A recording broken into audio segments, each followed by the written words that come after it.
Welcome to Washington Today on C-SPAN Radio for Tuesday, February 4th, 2025. Senate Finance Committee approves Robert F. Kennedy Jr. to be Health and Human Services Secretary on a party line vote, 14-13, sending the nomination to the full Senate. Republican Senator Bill Cassidy's yes vote was the difference, and he says the nominee and White House gave him their commitment to protect the public health benefits of vaccines. Senate Intelligence Committee favorably reports Director of National Intelligence nominee Tulsi Gabbard to the full Senate on a party line vote, 9-8.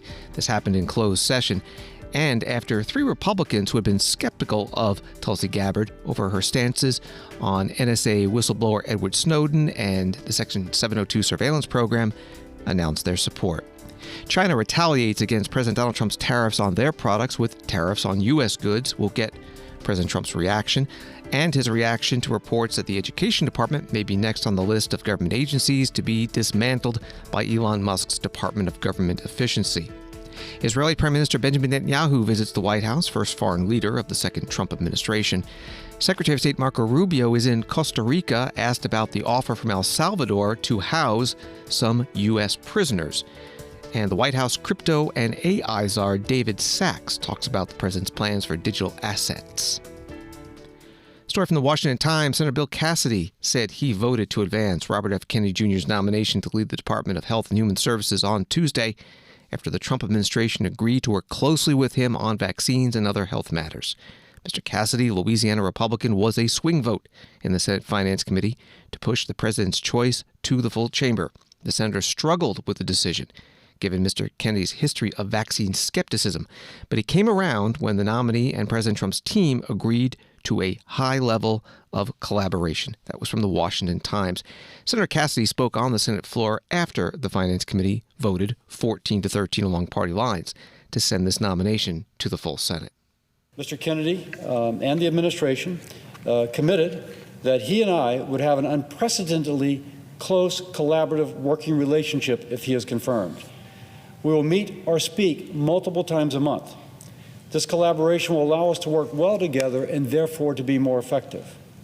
Mr. Kennedy has asked for my input into hiring decisions at HHS beyond Senate-confirmed positions, and this aspect of the collaboration will allow us to represent all sides of those folks who are contacting me over this past weekend.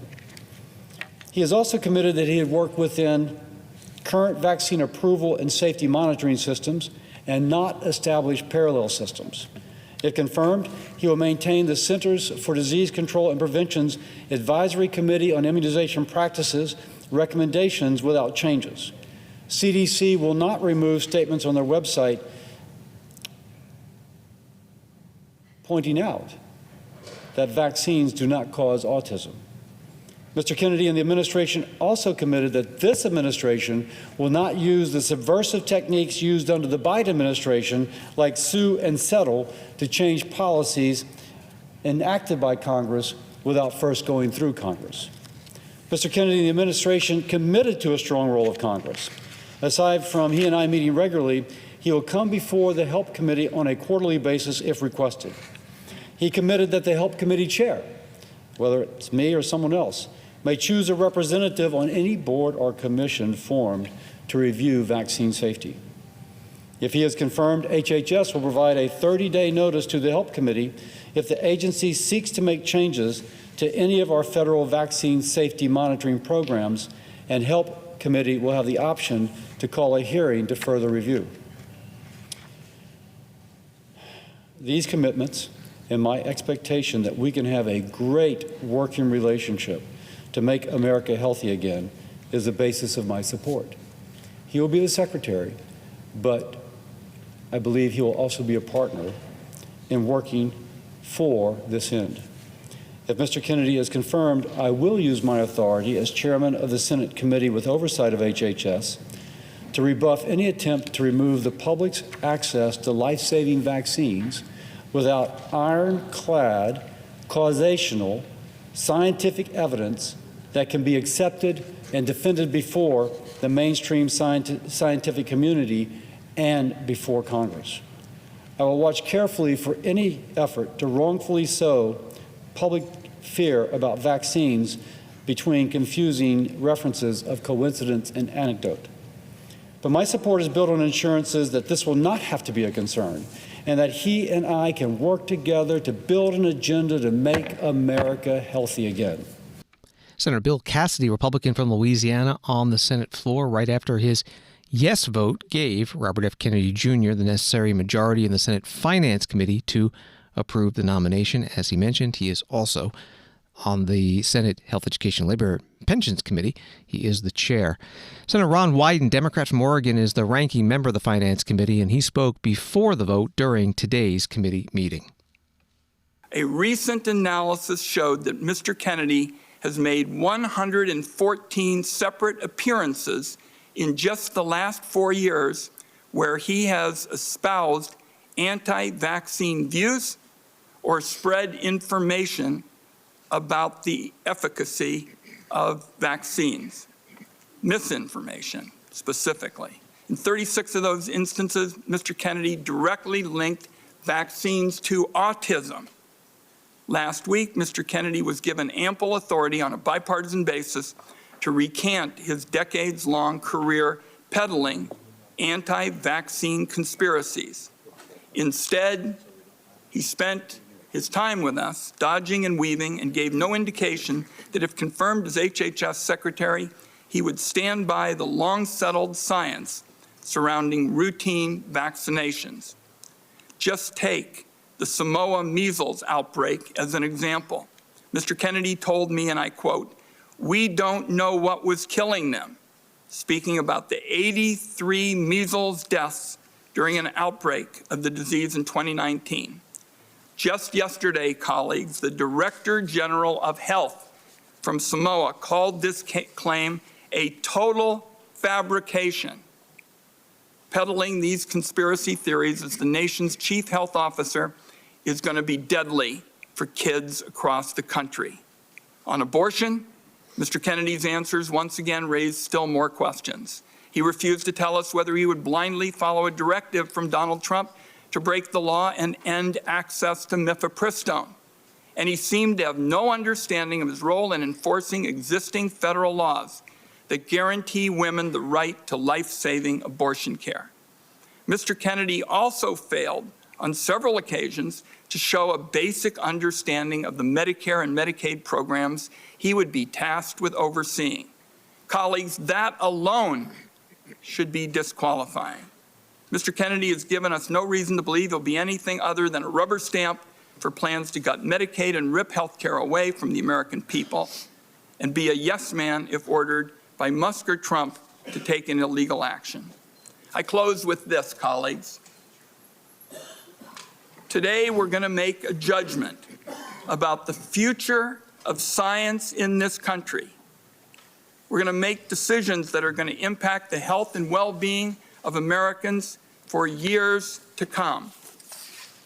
I agree, and I say this to my colleagues on both sides of the aisle, that the healthcare status quo needs substantial changes so we get better, more affordable care to patients.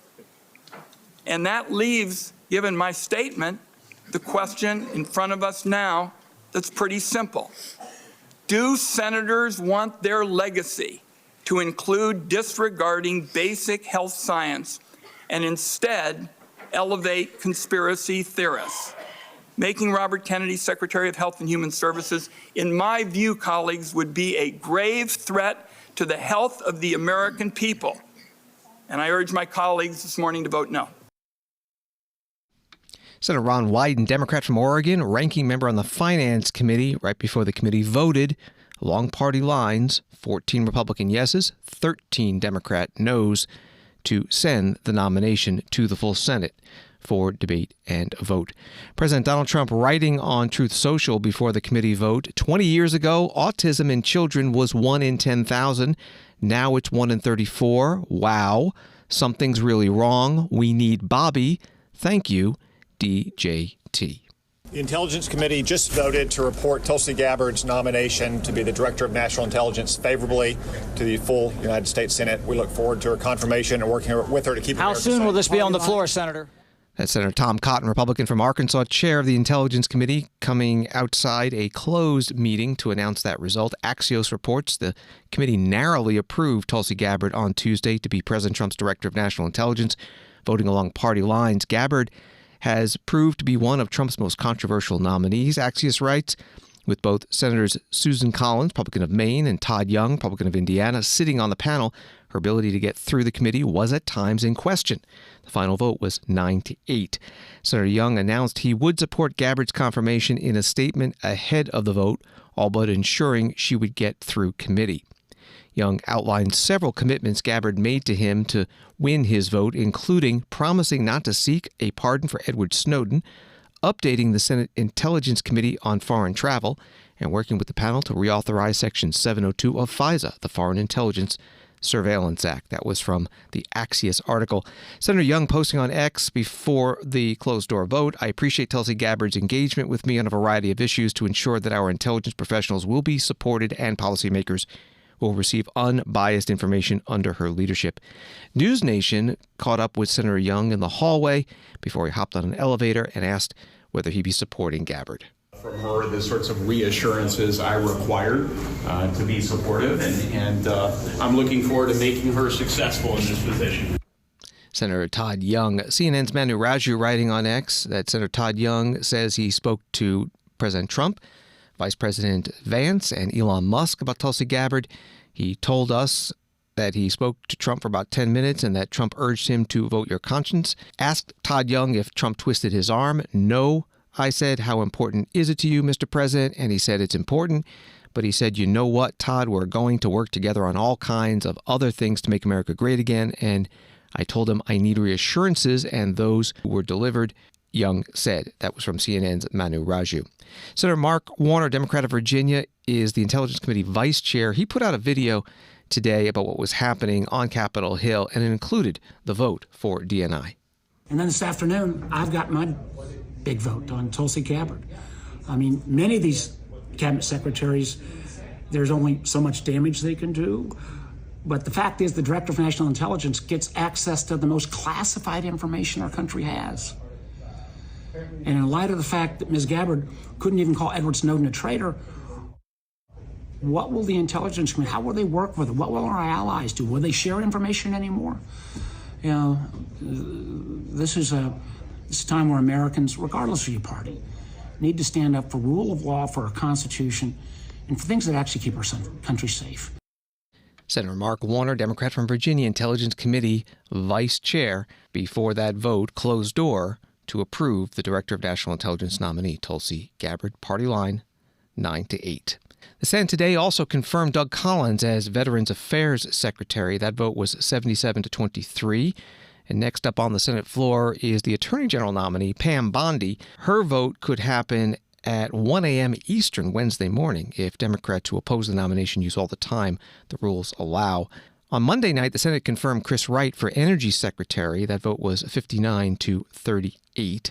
And also Monday, the Senate Agriculture Committee unanimously approved Brooke Rollins to be Agriculture Secretary, 23-0, sending that to the full Senate. This is Washington Today. From CNN, Beijing announced a broad package of economic measures targeting the United States on Tuesday, hitting back after U.S. President Donald Trump imposed 10% tariffs on Chinese imports. The fresh duties announced by China's Ministry of Finance levy a 15% tax on certain types of coal and liquefied natural gas and a 10% tariff on crude oil, agricultural machinery, large displacement cars, and pickup trucks. The measures take effect on February 10th. Ministry of Commerce and China's Customs Administration also announced new export controls effective immediately on more than 24 metal products and related technologies. Reporting from CNN. President Donald Trump spoke about this during a news conference in the White House Oval Office after he signed some executive orders. Mr. President, what's your reaction to China's retaliatory tariffs? It's fine. It's fine. We're going to do very well against China and against everybody else. Right now, they've taken advantage of the Biden administration like I've never seen. I've never seen. The deficit with China is about $1 trillion. Think of it, $1 trillion. They're using our money to build their military. And Biden let that happen. we're taking a lot of fires here. We came back. This is like a different place. The good news is we're doing very well. We're doing well with countries that nobody expected we'd do well with. We are respected again as a nation, maybe at a level that people haven't seen for many, many decades. But when I left, we didn't have any wars. I defeated ISIS, 100% of the ISIS caliphate, and now the world seems to be ready to blow up, but we'll see if we can stop it. President Donald Trump in the White House Oval Office. From Reuters, Beijing's limited reply to Trump's imposition of a 10% tariff on all Chinese imports underscored the attempt by Chinese policymakers to engage Trump in talks to avert an outright trade war between the world's two largest economies. Capital Economics, a United Kingdom-based research firm, estimated that China's additional tariffs would apply to about $20 billion of annual imports compared with the $450 billion worth of Chinese goods subject to the Trump tariff that took effect at 12:01 a.m. Eastern on Tuesday. And Trump on Monday suspended his threat of 25% tariffs on Mexico and Canada, agreeing to a 30-day pause in return for concessions on border and crime enforcement. That was from the Reuters article. Politico held a discussion today about President Donald Trump's first 100 days. There was a section on trade and tariffs. And Congresswoman Linda Sanchez, Democrat from California, ranking member of the Ways and Means Subcommittee on Trade, discussed that policy. Tariffs are meant to be a tool to level the playing field when somebody is not playing fair or they're cheating on trade. And it's like using a sledgehammer when you should be using a scalpel. There are specific industries that we've been concerned about for some time.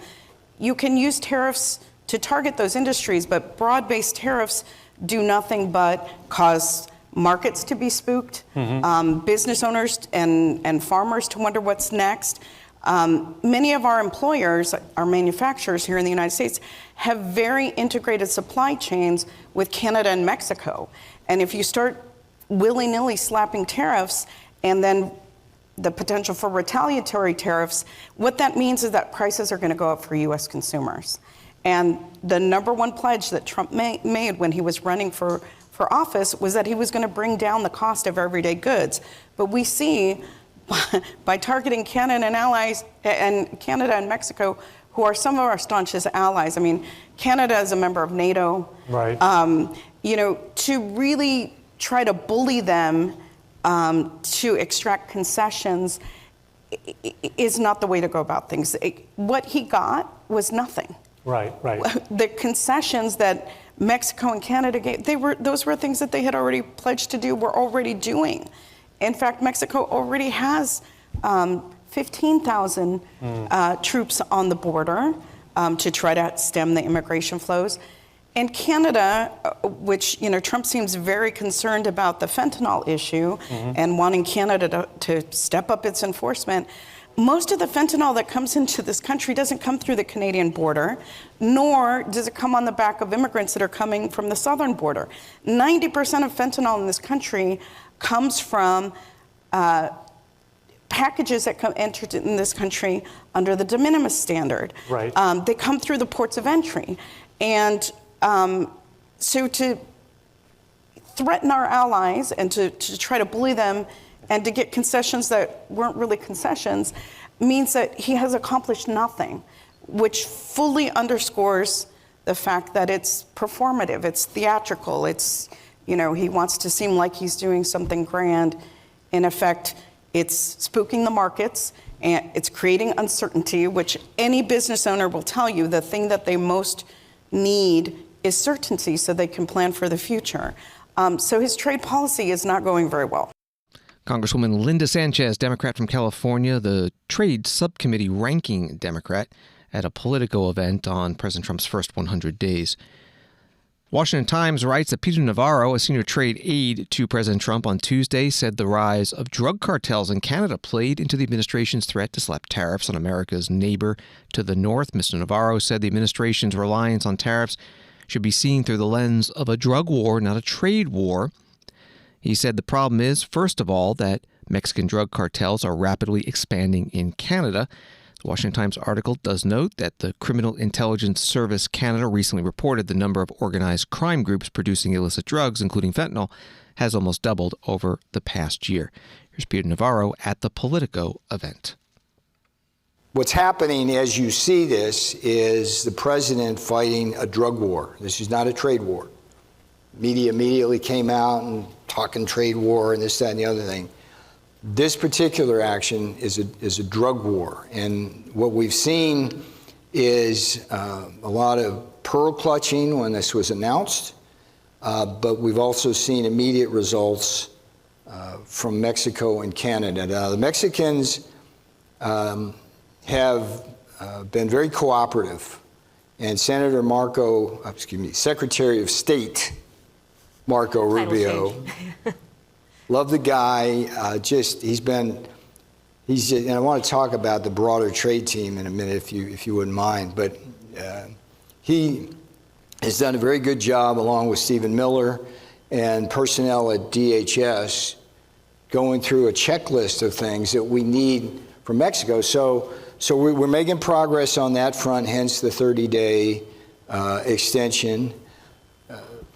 Prime Minister Trudeau, his initial reaction was the kind of similar reaction we got back during the first term. It's like, okay, we're going to tariff you if you tariff us, and we're going to go up that ladder. And I think he looked at the problem. He looked at what Mexico was willing to do. And I think he came to understand that this is a drug war, not a trade war, that what the president is concerned about in this case is American science. So we got the news yesterday on a call. He was on a call, President, art of the deal. We're getting a fentanyl czar. We're getting billions of dollars spent on this. We're branding terrorists, drug cartels as terrorist organizations. Peter Navarro, White House senior counselor for trade and manufacturing, at today's program hosted by Politico.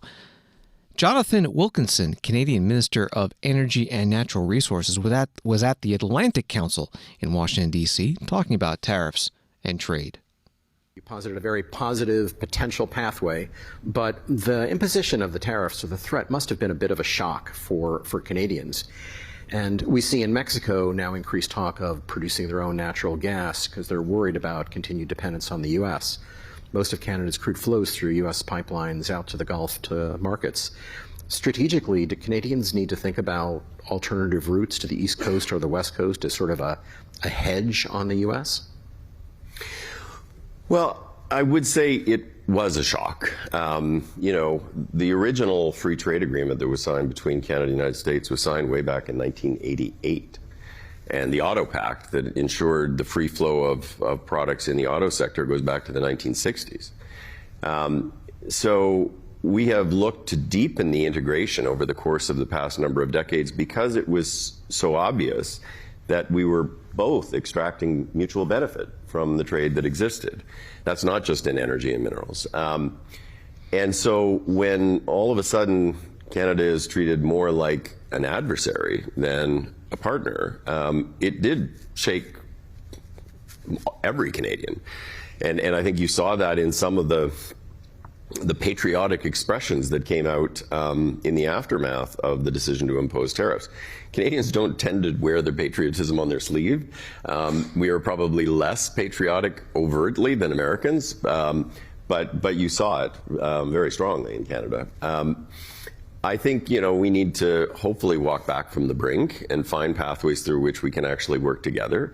But I do think in Canada, this has caused some reflection on whether perhaps in some areas we are too dependent on infrastructure in particular that flows only through the United States.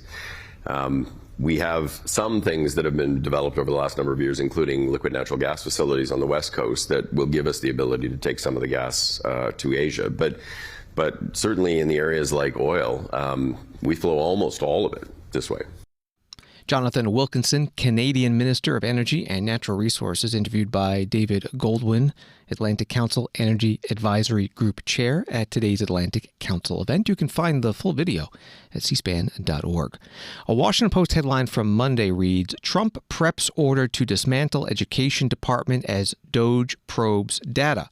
The subhead is, closing the agency would require congressional approval, so the new administration hopes to diminish it in the meantime. Elon Musk, co-leader of DOGE, the Department of Government Efficiency, posted on X late Monday. President Reagan campaigned on ending the Federal Department of Education, which was created by President Carter in 1979, but it was bigger when Reagan left office than when he started. Not this time. President Trump will succeed. President Trump was asked about this today during a news conference in the White House Oval Office. And on the Education Department, why nominate Linda McMahon to be the Education Department Secretary if you're going to get rid of the Education Department? Because I told Linda, I hope you do a great job and put yourself out of a job. I want her to put herself out of a job. Education Department. So we're ranked number 40 out of 40 schools, right? We're ranked number 1 in cost per pupil. So we spend more per pupil than any other country in the world. And we're ranked at the bottom of the list. We're ranked very badly. And what I want to do is let the states run schools. I believe strongly in school choice. But in addition to that, I want the states to run schools, and I want Linda to put herself out of a job. Do you think that's something you can do with an executive order, or you can I'd like to be able to do it. Yeah, I would like to be able to. Look, if I could give the schools back to Iowa and Idaho and Indiana and all these places that run properly, there's many of them. I think so. If you look at the list, Denmark, Sweden, Norway, believe it or not, China's doing very well on that list, a list of well-educated, where they run their school system well. You have a lot of countries, not surprising names. I think that if you moved our schools into some of these states that are really well-run states, they would be as good as Denmark and Norway and Sweden and some of the other states. And then you'd have the laggards, and you know who they are. I don't have to go to it, but you'd have the laggards, the same laggards that are laggards with everything else, including crime. But even them, you'll break it into systems. As an example, if you went to New York, you go to Westchester County, you go to Dutchess County, you go to Suffolk and Long Island and Nassau and Long Island. You have maybe 6 or 7 locations. And you have New York City, which would include the 5 boroughs. And I think even that would run much better than it does right now. Same thing with Los Angeles or California. You'd have Riverside, you'd break it up into 6 or 7, but most of them would be states, and you'd have one, like in Iowa, you give it to the state of Iowa, you give it to the state of Indiana, these are really well-run states. They don't have debt, they don't have problems, they don't have any crimes, relatively speaking, to speak of. And you would have education that would be the equivalent of Norway and Denmark and various other places that are at the top of the list. So we're at the bottom of the list, and we're the most expensive. We're at the top of the list when it comes to cost per pupil. We spend more money per pupil than any other nation in the world, and yet we're rated number 40. The last ratings came out, you saw them. So they talk about 40 countries, we're rated number 40. And I say that if we did this, we would go 20, 30 notches up. We could do great. And we would have some of the best districts in the world. But are you looking to do that with an executive order, sir, or do you need to work with Congress? Well, there are some people that say I could. I think I'd work with Congress. I think we'd have to work with the teachers union, because the teachers union is the only one that's opposed to it. Nobody else would want to hold them back. Look, we have to tell the teachers union, we're rated last in the world in education of the top 40. We're rated last. We were 38. Now we're 40. We went to 30, now we went to 40. We're at 37, but we're at 40 now. The thing just came out. That's under Biden, remember that. President Donald Trump in the White House Oval Office answering reporters' questions after signing executive orders. Congressman Ro Khanna, Democrat from California, spoke on the House floor today about the prospect of the Education Department going away. NBC News is reporting that President Trump plans to eliminate the Department of Education with an executive order. This is an assault on every young American who went to public school like me. This is an assault on every American family who has someone who is disabled and needs the IDEA program to provide education. This is an assault on every neighborhood in America that has a public school that gets Title I funding. This is an assault on every child who get school lunches in America. This is an assault on our public teachers across this country. This is an assault on every American who has gotten any federal financial aid to go to vocational school or to go to public college or to get an education like I did. The president does not have the constitutional authority to do this. It is cruelty. It is taking away the bedrock of education in this country. Thomas Jefferson said you can't have a democracy without an educated citizenry. Congressman Ro Khanna, a Democrat from California, today on the House floor. The Education Department has the smallest staff of all the cabinet agencies, about 4,500 employees, a budget in fiscal year 2024 of about $235 billion. It funds early childhood education, the Children's with Disability Education Program, Title I school grants, Pell Grants for higher education, and other programs. The Senate Minority Leader Chuck Schumer, Democrat from New York, posting on X on Monday, an unelected shadow government is conducting a hostile takeover of the federal government. DOGE is not a real government agency. DOGE has no authority to make spending decisions. DOGE has no authority to shut programs down or to ignore federal law. DOGE's conduct cannot be allowed to stand. Congress must take action to restore the rule of law. Elon Musk, the co-chair of DOGE, quote tweeted the senator, "Hysterical reactions like this is how you know that DOGE is doing work that really matters. This is the one shot the American people have to defeat bureaucracy," bureau highlighted, rule of bureaucrats, and restore democracy, demo highlighted, rule of the people. We're never going to get another chance like this. It's now or never. Your support is crucial to the success of the revolution of the people. That post from Elon Musk. Senator Schumer responded today at a news conference. So today, Leader Jeffries and I are joining together to push legislation to prevent unlawful meddling in the Treasury Department's payment systems and protect Americans across the country. Our bill aims to do a few simple things. One, to deny access to special government employees that don't have to disclose their conflicts of interest or any other ethic agreements. Two, to deny access to anyone with conflicts of interest or lack of appropriate clearance. And three, include personal tax information into existing privacy protections. We call our legislation Stop the Steal. Whatever DOGE is doing, it's not democracy. We know what democracy is like. It's out in the open. It's not secret. You do two sides debate, and then the elected officials make decisions. Democracy doesn't work in the shadows. Democracy doesn't skirt the rule of law.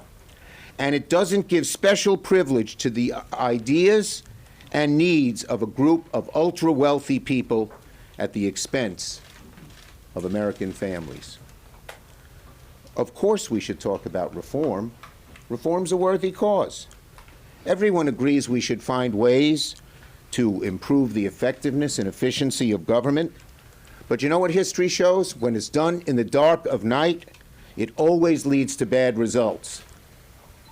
When these DOGE people decide to cut a program, have they even talked to the people who run the program?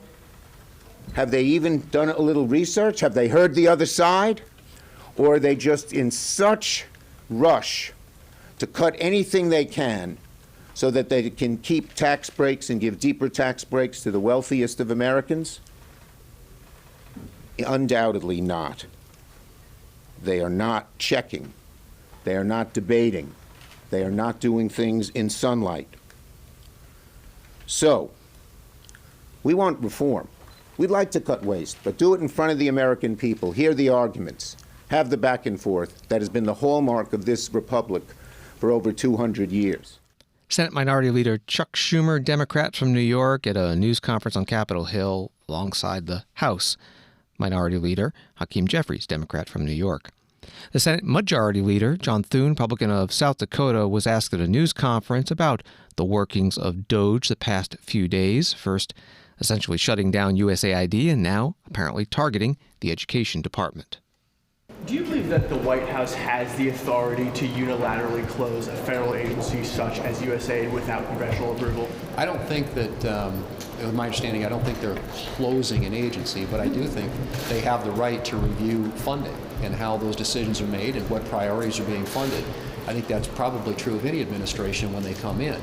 There are lots of programs authorized and funded through that agency, some of which I think are operating in the way in which they were intended, and some which aren't. And I think that's the determination the administration is in the process of making, and trying to determine again how the various programs that are authorized and funded under USAID, how those dollars are being spent, and whether they're being spent wisely and well and consistent with the purpose for which they are intended. And I think, as you perhaps saw yesterday when Secretary Rubio responded to some questions around this subject, indicated that for a very long time Congress has been trying to get answers about USAID, those programs, how they're funded, why they're funded, what they're being used for, and have not been able to get that information. So it's in need of reform, it's in need of transparency and greater accountability, and I think that's what the administration is trying to achieve. The Senate Majority Leader John Thune, Republican from South Dakota, at a news conference. Story from Politico: the top Democrats overseeing the Treasury Department are calling on a congressional watchdog to investigate the Trump administration's decision to give Elon Musk's team access to the federal system that controls trillions of dollars in payments. Senators Elizabeth Warren, Democrat of Massachusetts, and Ron Wyden, Democrat of Oregon, on Tuesday asked the Government Accountability Office to open an inquiry into how newly confirmed Treasury Secretary Scott Bessent allowed Musk's government efficiency group to gain access to the federal apparatus that makes payments to Americans, including Social Security benefits, tax refunds, Medicare benefits, and payments to federal contractors.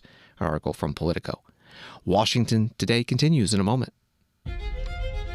Democracy. It isn't just an idea, it's a process shaped by leaders elected to the highest offices and entrusted to a select few with guarding its basic principles. It's where debates unfold, decisions are made, and the nation's course is charted. Democracy in real time. This is your government at work. This is C-SPAN, giving you your democracy unfiltered.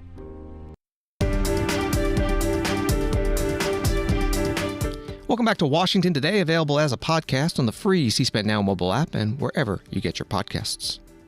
New York Times writes that President Trump will welcome Prime Minister Benjamin Netanyahu of Israel to the White House on Tuesday for his first in-person meeting with another world leader since returning to power 2 weeks ago. The two are expected to discuss negotiations for the second phase of the fragile ceasefire with Hamas, Iran's efforts to build a nuclear weapon, new arms shipments, and hopes for a deal to normalize relations with Saudi Arabia. The meeting, which is part of a multi-day visit to Washington by Mr. Netanyahu, is meant to demonstrate the close ties between the two leaders after more than a year of war between Israel and Hamas severely strained the relationship between the Israeli leader and President Joseph R. Biden Jr., reporting from the New York Times. The two leaders, that is, the Prime Minister and President Trump, met in the White House Oval Office and took a couple of questions from reporters. First, Prime Minister Netanyahu. President Trump, I welcome Prime Minister Netanyahu. We've heard Joe Biden and Donald Trump take credit for the hostage and ceasefire deal. Who do you think deserves more credit? I think President Trump added great force and powerful leadership to this effort. I appreciate it. He sent a very good emissary. He's helped it along. And, I'll just tell you, I'm happy that they're here. And I'm sure the president is happy that they're here. And I would think that's about enough. Mr. Trump, Prime Minister, what about Elizabeth Surkov, the Israeli hostage held in Iraq? What about the Israeli press taking a press conference in Israel and not in Washington? We would love to take a press conference to interview Prime Minister Netanyahu. Israeli Prime Minister Benjamin Netanyahu in the White House Oval Office. There were questions as well to President Donald Trump.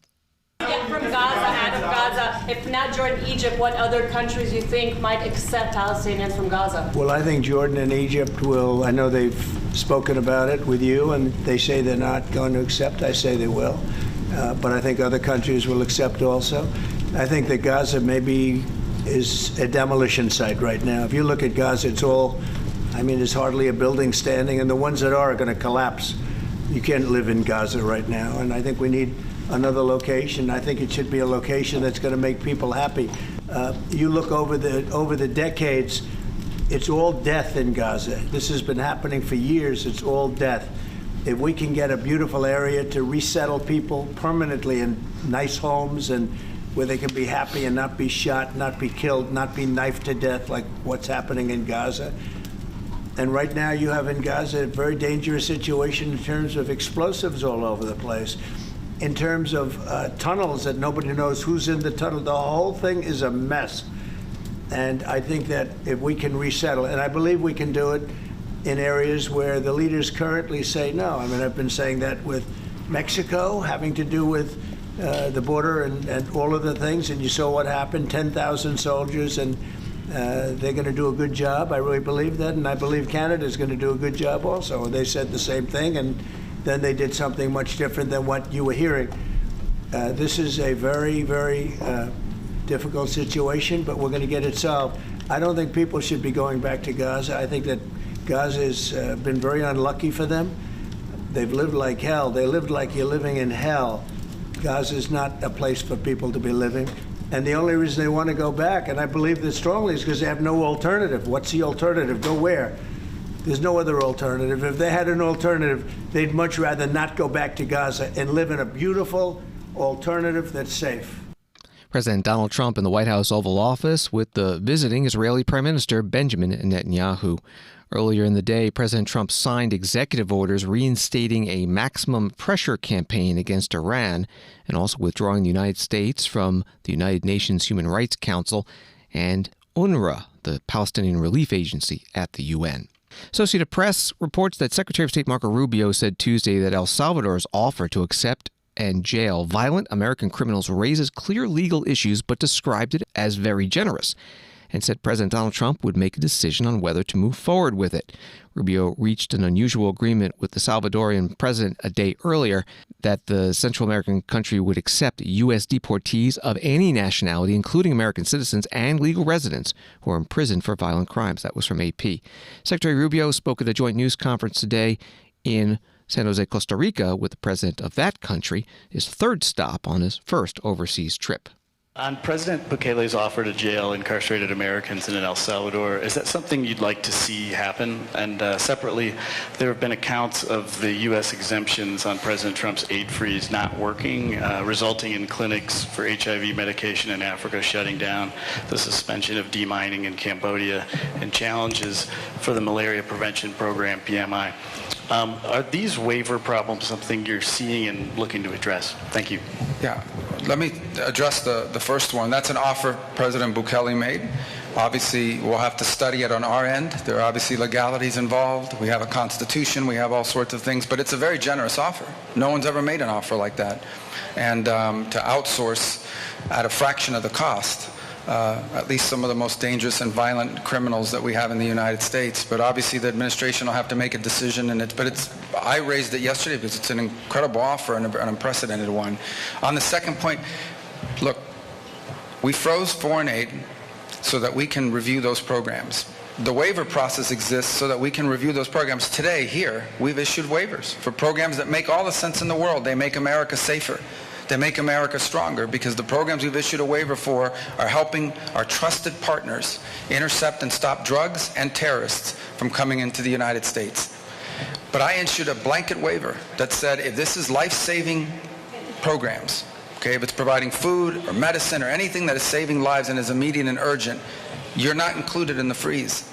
I don't know how much more clear we can be than that. And I would say if some organization is receiving funds from the United States and does not know how to apply a waiver, then I have real questions about the competence of that organization. Or I wonder whether they're deliberately sabotaging it for purposes of making a political point. I want to repeat what I've said. I have long supported foreign aid. I continue to support foreign aid. But foreign aid is not charity.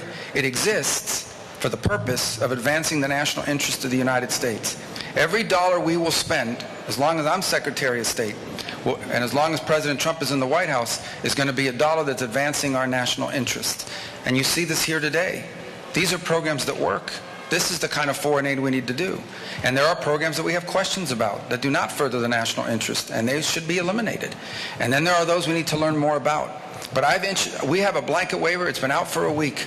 And anybody who tells you they don't understand it, let me repeat it in very simple words. If it saves lives, if it's emergency life-saving aid, food, medicine, whatever, they have a waiver. I don't know how much clearer we can be. And if they're not applying it, then maybe they're not a very good organization, and maybe it shouldn't be getting money at all. Secretary of State Marco Rubio at a joint news conference in San Jose, Costa Rica with the president of Costa Rica. There's a story from The Hill. Senator Roger Wicker, Republican of Mississippi, expressed skepticism about the Trump administration's efforts to fold the U.S. Agency for International Development into the State Department, saying it is central to combating China's growing influence. He told reporters Tuesday, in comments highlighted by Mediaite, I have felt for a long time that U.S. aid is our way to combat the Belt and Road Initiative, which is China's effort to really gain influence around the world, including Africa and South America in the Western Hemisphere. Secretary Rubio also discussed countering China's influence. Tico Times reports that President Rodrigo Chavez effectively banned a Chinese tech giant Huawei from bidding for the 5G network in 2023 due to Beijing's refusal to sign an international cybercrime agreement. Wall Street today, the Dow up 134, Nasdaq up 262, S&P up 43. House of Representatives and Senate begins an article at CoinDesk.com, are forming a joint working group to advance crypto legislation. And David Sachs, the crypto czar appointed by President Donald Trump, said his aim is ensuring American dominance in digital assets. Tuesday at a joint press conference in Washington. Alongside the chiefs of the congressional committees that work on digital asset legislation, Sachs laid out a broad pro-crypto agenda. Reporting from CoinDesk.com, here is David Sachs on Capitol Hill.